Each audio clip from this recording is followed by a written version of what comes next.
Salam puji Tuhan, saudaraku yang dikasihi dalam Tuhan kita Yesus Kristus. Dan saya Pendeta Hendrik Makasale dari Bali, Gianyar. Puji Tuhan mau mendorong saudara untuk saudara tetap bersyukur dan saudara tetap bersukacita di dalam Tuhan. Walaupun kita ibadah dari rumah, tetapi kita percaya bahwa firman Tuhan mengatakan 2-3 orang berkumpul di dalam namaku, maka aku akan hadir. Puji Tuhan.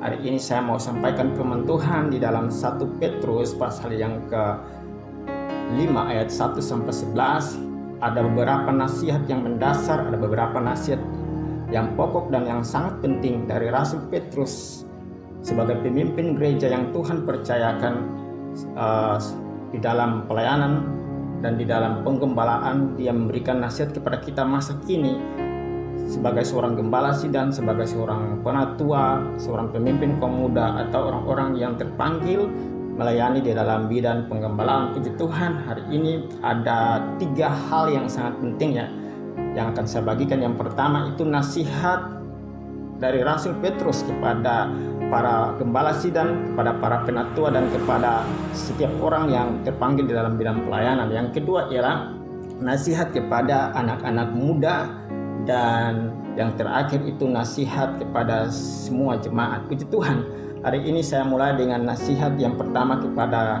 gembala sidang, penatua, pemimpin kaum muda, dan orang-orang yang terpanggil dalam bidang penggembalaan. Ya, saya mulai di ayatnya yang kedua. Di sana dikatakan, "Gembalakanlah kawanan domba Allah yang ada padamu, jangan dengan paksa tetapi dengan sukarela sesuai dengan kehendak Allah." Puji Tuhan. Ini adalah hal yang pertama. Di sana dikatakan, "Gembalakanlah kawanan domba Allah yang ada padamu, jangan dengan paksa tetapi dengan sukarela sesuai dengan kehendak Allah." Jadi saya ingat ketika Petrus bersama dengan Yesus bercakap-cakap di dalam Yohanes pasal 21 ayat 15-19. Di situ Yesus memerintahkan Petrus untuk gembalakanlah domba-dombaku, gembalakanlah domba-dombaku, gembalakanlah domba-dombaku. Sampai 3 kali Yesus bertanya, "Apakah engkau mengasihi aku?" Dan Petrus dengan tegas, dengan lugas, dia berkata bahwa saya mengasihi engkau Tuhan. Dan Yesus mengatakan, "Jikalau engkau mengasihi aku, maka gembalakanlah domba-dombaku." Dan hari ini Petrus juga menulis kepada kita, gembalakanlah kawanan domba Allah yang ada padamu. Berarti kita harus tahu, berarti kita harus sadar diri sebagai gembala sidang, penatua, dan pemimpin lainnya bahwa jemaat itu atau domba atau kawanan domba Allah umat Tuhan itu bukan milik kita, tetapi itu milik Yesus Kristus sebagai gembala agung, dan Yesus Kristus hanya mempercayakan untuk kita. Jadi ini sangat penting bagi kita yang melayani dalam bidang pastoral atau penggembalaan. Kita harus sadar ini dan kita harus tahu ini, bahwa jemaat Tuhan yang kita gembalakan, yang kita pimpin, yang kita layani itu bukan milik kita, tetapi itu milik Yesus Kristus sebagai gembala agung, dan hanya kita dipercayakan, kita ditugaskan untuk melayani mereka, melayani jemaat kawanan domba Allah yang Tuhan percayakan kepada kita. Baik, hal yang pertama yang mau saya bagikan lewat firman Tuhan hari ini sangat jelas dikatakan bahwa ketika kita melayani kawanan domba Allah, menggembalakan kawanan domba Allah, jangan dengan paksa tetapi dengan sukarela sesuai dengan kehendak Allah. Puji Tuhan. Kita jangan melayani jemaat Tuhan dengan terpaksa ataupun dipaksa, karena itu sesuatu yang tidak baik, sesuatu yang akan kita lakukan dengan setengah hati, tanpa ada tanggung jawab, tanpa ada totalitas yang penuh. Tetapi kita karena terpaksa atau dipaksa hanya karena kita mengikuti kemauan kita atau ada keinginan-keinginan lain dalam kehidupan kita, akhirnya kita tidak sampai kepada tujuan Allah, yaitu sampai kepada membawa jemaat Tuhan ini mencapai satu tujuan, yaitu ikut sesuai dengan kehendak Tuhan atau ikut sesuai dengan kehendak Allah. Jadi kita harus melayani dengan metode atau cara-cara yang Tuhan mau, bukan cara-cara kita yang kita merasa bahwa kita lebih hebat atau lebih pintar, tapi kita melayani dengan sukarela atau dengan hati yang ikhlas, hati yang tulus, hati yang mau melakukan ini dengan penuh sukacita dan juga penuh tanggung jawab dan penyerahan yang mutlak kepada gembala agung. Jadi kita harus melayani dengan sukarela tanpa ada paksaan dari siapapun dan juga bukan karena terpaksa. Kalau terpaksa berarti kita akan melakukan itu setengah hati dan ogah-ogahan, karena kita hanya terpaksa. Tetapi ketika kita dengan sukarela melakukan itu, dengan ikhlas melakukan itu, maka kita memiliki semangat, kita memiliki tanggung jawab yang penuh di dalam kita menggembalakan. Itu hal yang kedua, yang pertama dan hal yang kedua ialah di sana dikatakan jangan karena mau mencari keuntungan tetapi dengan pengabdian diri. Puji Tuhan, kita tahu bahwa hal yang terjadi di dalam kehidupan penggembalaan sekarang di Indonesia ini, banyak orang ketika membuka pelayanan penggembalaan atau mau berintis gereja, ya ada motif-motif yang banyak di dalam diri mereka, ya. Dan Rasul Petrus menegaskan kepada kita jangan sampai memiliki motivasi atau motif-motif untuk mencari keuntungan, baik itu keuntungan finansial, baik itu keuntungan untuk populer atau ketenaran, ataupun kita memperkaya diri, ataupun kita mau mendapatkan jabatan biar bisa dikenal atau bisa populer. Itu seorang gembala yang hebat, tetapi kita dikatakan harus dengan pengabdian diri. Artinya apa? Kita harus rela berkorban seperti Yesus yang rela berkorban untuk jemaat, rela berkorban untuk domba-dombanya. Oleh sebab itu kita harus dengan pengabdian diri, penyerahan yang mutlak kepada Gembala Agung, dan kita taat kepada Gembala Agung. Kita melakukan pelayanan penggembalaan bukan karena kita mau eksploitasi jemaat Tuhan, bukan karena kita mau mencari keuntungan baik itu finansial, kedudukan, popularitas, tidak, tetapi kita menyerahkan diri kita karena kita mengabdi kepada Sang Pemilik jemaat, yaitu Gembala Agung Yesus Kristus. Oleh sebab itu mari kita lakukan dengan pengabdian diri dan penyerahan yang total, rela berkorban di dalam pelayanan sehingga kita mencontohi apa yang telah Yesus lakukan. Puji Tuhan. Itu yang kedua. Yang ketiga, janganlah kamu berbuat seolah-olah kamu mau memerintah atas mereka yang dipercayakan kepadamu, tetapi hendaklah kamu menjadi teladan bagi kawanan domba itu. Puji Tuhan. Hal yang sangat tidak kalah sangat penting, ya.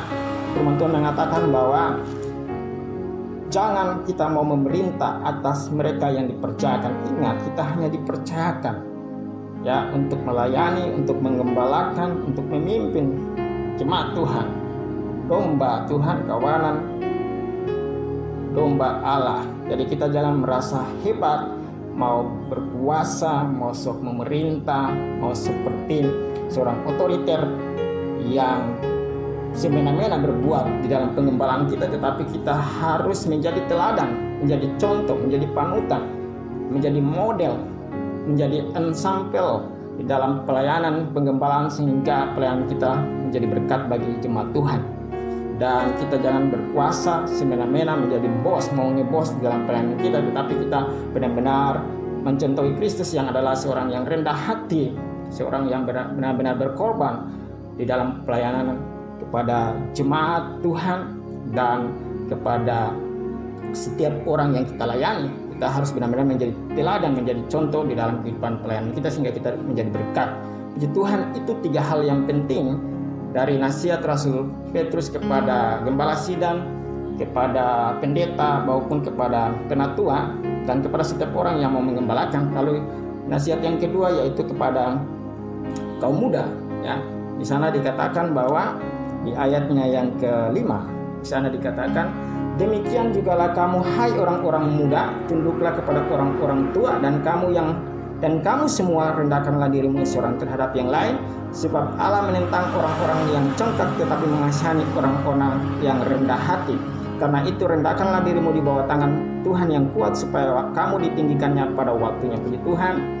Nasihat yang kedua kepada anak-anak muda. Sebagai seorang muda, biasanya orang muda itu merasa diri hebat, ya, merasa diri pintar, merasa diri masih mampu, ya, merasa diri saya akan lebih muda, saya akan lebih tahu seperti itu, atau saya masih mau belajar seperti itu, merasa mencari jati diri mereka. Tetapi firman Tuhan mengatakan bahwa kita sebagai orang-orang muda, hai anak-anak muda, tunduklah kepada orang-orang tua, dan kamu semua rendahkanlah dirimu seorang terhadap yang lain. Puji Tuhan. Mari kita anak-anak muda, saya mendorong kalian semua untuk kalian tunduk menghargai orang tua, baik yang ada di keluarga, baik yang ada di gereja, ya, ada orang tua di gereja juga, baik itu mereka sebagai mentor kita, sebagai pemimpin rohani, sebagai pembimbing kita, baik itu di dunia marketplace, di dunia pelayanan. Kita harus menghargai mereka, menghormati setiap orang-orang tua yang telah bekerja keras, yang telah mendidik, mengarahkan kita. Bahkan di dunia pekerjaan pun ada orang-orang yang mungkin menjadi pemimpin kita harus hargai dan kita harus tunduk kepada nasihat dan arahan-arahan mereka.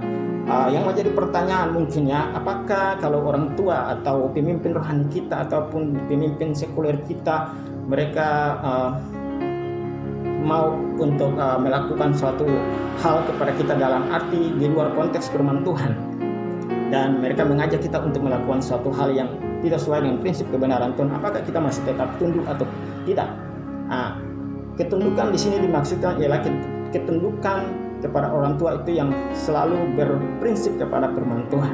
Jadi kalau mereka mengajak kita untuk melakukan contoh mencuri, ya, kita tidak akan tunduk dong, karena itu nggak sesuai dengan firman Tuhan. Itu tidak bagus, karena firman Tuhan melarang bahwa setiap orang untuk mencuri, atau kita korupsi, atau kita melakukan suatu perbuatan kriminal, ya kita tidak akan tunduk kepada mereka, karena itu tidak sesuai dengan firman Tuhan. Ketundukan kita kepada orang tua itu berprinsip dan sesuai dengan firman Tuhan. Walaupun demikian kita masih tetap menghargai mereka, walaupun demikian kita masih tetap untuk bisa untuk menasihati mereka juga, karena ada firman Tuhan bilang, tegurlah orang tua sebagai bapa mereka. Oleh sebab itu kita tunduk, kita hargai dalam prinsip kebenaran firman Tuhan. Tetapi ketika orang tua kita juga melakukan suatu hal yang salah, kita sebagai anak muda juga kita harus bisa menasihati mereka kembali. Puji Tuhan. Dan firman Tuhan mengatakan bahwa anak-anak muda, hai jangan engkau sombong, karena Allah menentang orang-orang yang congkak dan yang sombong. Bahkan di dalam kitab Amsal mengatakan kesombongan adalah kehancuran atau kejatuhan daripada seseorang tersebut. Oleh sebab itu mari anak-anak muda, kiranya engkau rendah hati dan engkau tetap berjalan dalam kerendahan hati kepada Tuhan. Ketika engkau melayani, ketika engkau di tempat pekerjaan, engkau tetap memiliki kerendahan hati. Dan kita semua, baik itu gembala, baik penatua, baik itu pastor, baik itu setiap pemimpin, baik itu anak-anak muda, mari kita sama-sama saling rendah hati di dalam pelayanan. Puji Tuhan, itu nasihat yang kedua kepada kaum muda, kepada anak-anak muda, kepada orang-orang muda. Lalu nasihat yang terakhir yaitu kepada jemaat Tuhan dan kepada semua pendeta, kepada semua gembala sidang, kepada semua penatua, dan kepada semua orang-orang yang terlibat di dalam penggembalaan, dan kepada anak-anak muda. Nasihat kepada semua, kepada jemaat hari ini, firman Tuhan berkata di ayat yang ke-7, serahkanlah segala kekhawatiran kepadanya, sebab ia yang memelihara kamu. Ayat yang ke-8, sadarlah dan berjaga-jagalah, lawanmu iblis berjalan keliling sama seperti singa yang mengaum-ngaum dan mencari orang yang dapat ditelannya.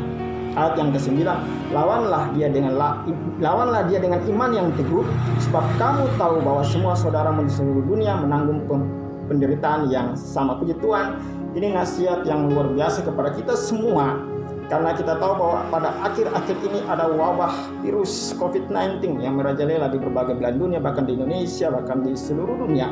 Oleh sebab itu kita tahu bahwa virus ini, ya bukan, saya percaya ini bukan dari Tuhan ya, tetapi bisa saja dari kuasa kegelapan atau pekerjaan setan. Tetapi kita yakin kita ada di dalam perlindungan Tuhan, dan kita yakin bahwa Tuhan bekerja dengan segala situasi ini untuk mendatangkan kebaikan bagi orang-orang yang sungguh-sungguh mengasihi dan berharap kepada Dia. Oleh sebab itu firman Tuhan berkata bahwa serahkanlah segala kekhawatiran kita kepadanya, sebab Ia yang memelihara kamu. Puji Tuhan, kalau kita khawatir maka kekhawatiran itu bisa membunuh kehidupan kita. Kalau kita khawatir maka kita akan terombang-ambing. Tetapi firman Tuhan bilang serahkanlah kekhawatiran kita kepada Allah, karena Dia akan memelihara kita. Dia berjanji akan menghidupi kita, memelihara kita. Jadi kita tidak usah terlalu khawatir ya.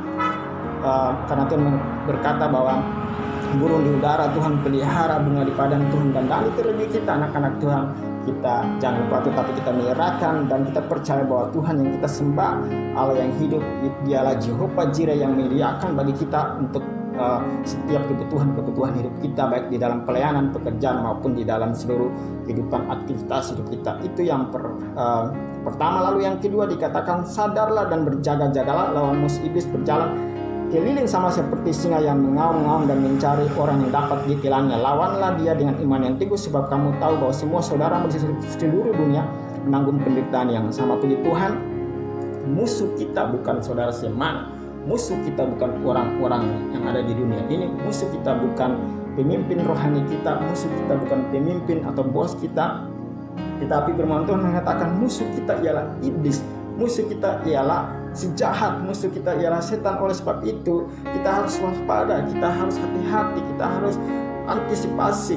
Karena iblis itu dia bisa menyerang kita tiba-tiba, dia bisa mencari celah dalam pelayanan-pelayanan kita, di dalam keluarga-keluarga kita. Oleh sebab itu firman Tuhan dengan jelas mengatakan kita harus sadar dan berjaga-jaga. Artinya kita harus waspada ya, 1 kali 24 jam di dalam doa, di dalam roh kita. Apabila kita dapat serangan ataupun apapun, kita sudah siap untuk melawan pekerjaan setan atau kuasa setan tersebut ya. Firman Tuhan berkata, lawanlah iblis dengan apa? Dengan iman yang teguh. Puji Tuhan, saya ingat di dalam kitab Efesus pasal yang ke-6 ayat yang ke-10 sampai 20, Allah memberikan kita banyak senjata Allah, dan salah satunya perisai iman. Mari kita gunakan itu ya, perisai iman untuk menangkis setiap serangan-serangan kuasa jahat, bahkan panah api dari si jahat. Puji Tuhan, kita berdiri dengan iman yang teguh, kita tetap mempercayai Kristus yang adalah kekuatan dan kebenaran kita. Kenapa? Karena ketika kita mempercayai Kristus dengan teguh, kebenaran itu yang akan memerdekakan kita, yang akan membebaskan kita, dan kita mampu bertahan untuk menghadapi setiap musuh, yaitu iblis. Puji Tuhan, itu adalah nasihat kepada kita semua. Pertama, kita serahkan kekhawatiran kita kepada Tuhan ya, karena Allah berjanji akan memelihara kita. Lalu yang kedua, kita melawan iblis musuh kita dengan iman yang teguh, perisai iman, sehingga kita bisa berlindung di dalam perisai iman tersebut. Lalu yang terakhir saudara, yang ketiga, di sana dikatakan ayat yang ke-10 dan 11, dan Allah sumber segala kasih karunia yang telah memanggil kamu dalam Kristus kepada kemuliaannya yang kekal, akan melengkapi, meneguhkan, menguatkan, dan mengokohkan kamu sudah kamu menderita seketika lamanya. Itulah yang empunya, ialah yang empunya kuasa sampai selama-lamanya. Puji Tuhan. Hal yang ketiga, ada penghiburan yang sejati daripada Tuhan tadi. Semua gembala sidang, semua penatua, semua kaum muda, semua jemaat Tuhan, bahwa Allah yang memiliki kuasa sampai selama-lamanya, Allah di dalam Yesus Kristus, Dia adalah sumber segala kasih karunia yang telah memberkati kita, meluduskan, memanggil kita, yang telah menyelamatkan kehidupan kita. Dia akan melengkapi kita, Dia akan meneguhkan, Dia akan menguatkan dan mengokohkan kita di dalam setiap penderitaan apapun yang kita alami. Puji Tuhan, ada begitu banyak tantangan, ada begitu banyak persoalan akan terjadi di dalam penggembalaan kita, di dalam keluarga kita, di dalam pelayanan pekerjaan kita, tetapi kita percaya bahwa penghiburan sejati ada di dalam kehidupan kita. Terus Tuhan akan melengkapi kita dengan hikmat, Tuhan akan meneguhkan kita dengan kekuatan baru, dan Tuhan Yesus Kristus mengokohkan kita seperti pohon dengan akarnya yang kuat. Itu terus ketika kita menjalani setiap apapun yang kita kerjakan, tantangan, masalah boleh datang, tapi kita punya Allah yang sejati yang terus menghibur kita. Terima kasih Tuhan buat firman Tuhan di hari ini. Kiranya firman Tuhan ini bisa memberkati saudara semua yang melihat dan mendengarkan firman Tuhan di hari ini. Saya mau mendorong saudara, mari kita kerjakan pelayanan pengembalaan bersama-sama. Mari kita sebagai anak-anak muda rendah hati, dan mari kita sebagai semua jemaat, kita benar-benar mempercayai Allah yang kita sembah di dalam Yesus Kristus, dan kita percaya bahwa ada penghiburan yang sejati dalam kehidupan kita. Puji Tuhan, itu firman Tuhan yang saya sampaikan. Kurang dan lebihnya saya percaya Roh Kudus akan memberikan saudara pemahaman yang jauh lebih sempurna daripada apa yang saya sampaikan. Tuhan Yesus memberkati kita semua. Kiranya kita akan berjumpa lagi di khotbah-khotbah yang berikutnya. Shalom, Tuhan memberkati.